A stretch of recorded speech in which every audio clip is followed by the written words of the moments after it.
Spoštovane gledalke, cenjeni gledalci, prisrčen pozdrav iz Krškega. Pred nami je torej še zadnja tekma 8. kroga v prvi slovenski nogometni ligi.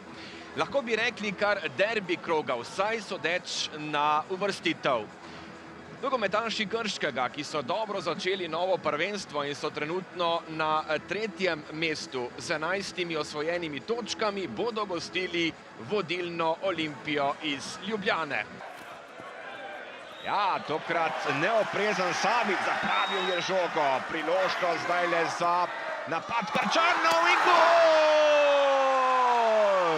Navijači Krškega, velika napaka Savića, takole je žogo zapravil, no potem pa izjemna kombinacija. Bajrić do Alvesa, odbita žoga na rob kazenskega prostora, streli gol!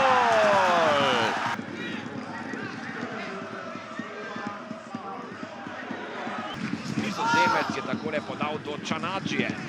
Čanađije ima dober strel in zdajle težave tudi za Marka Zalokarja. 30. minuta v prvem polčasu.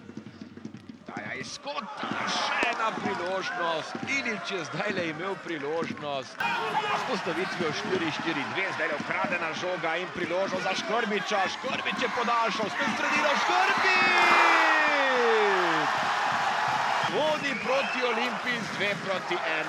Sijajna kombinacija Škrbića. Štiglec do Abasa. Abbas, ki bo očitno igral v vezni vrsti, zdajle pa priložnost in gol! Alves, 2-2. Neubranljivo, takole je sprožil levico in sedaj je Alves že pripravljen. Takole žoga pred vrata, Vombergar je poizkušal, obrnjen je bil s hrbtom proti vratom, pa še naprej vroče pred vrati, priložnost in gol! Je v kratkem obdobju zrežirala preobrat. V 33. minuti za vodstvo Krškega, spet proti 1, zdaj pa lepa podaja proti Saviću, Savić! In rešujejo se Krčani. Oziroma sta zmedla gola Olimpije na pričetku drugega polčasa. Zdaj pa priložnost za Alvesa, ki je takole žogo poslal proti Abbasu. Abbas, še ena priložnost in gol! Alves za 2-4. V letošnjem prvenstvu. Še enkrat si poglejmo. Takole je že uspešno preigral vratarja Abbas, toda tokrat pa v Krškem na stadionu Matije Gubca. Krško, Olimpija 2-4. Pa dobro, mislim, še enkrat čestitam svojima fantova. Zgodila se kvaliteta Olimpije, kaj se je zgodilo.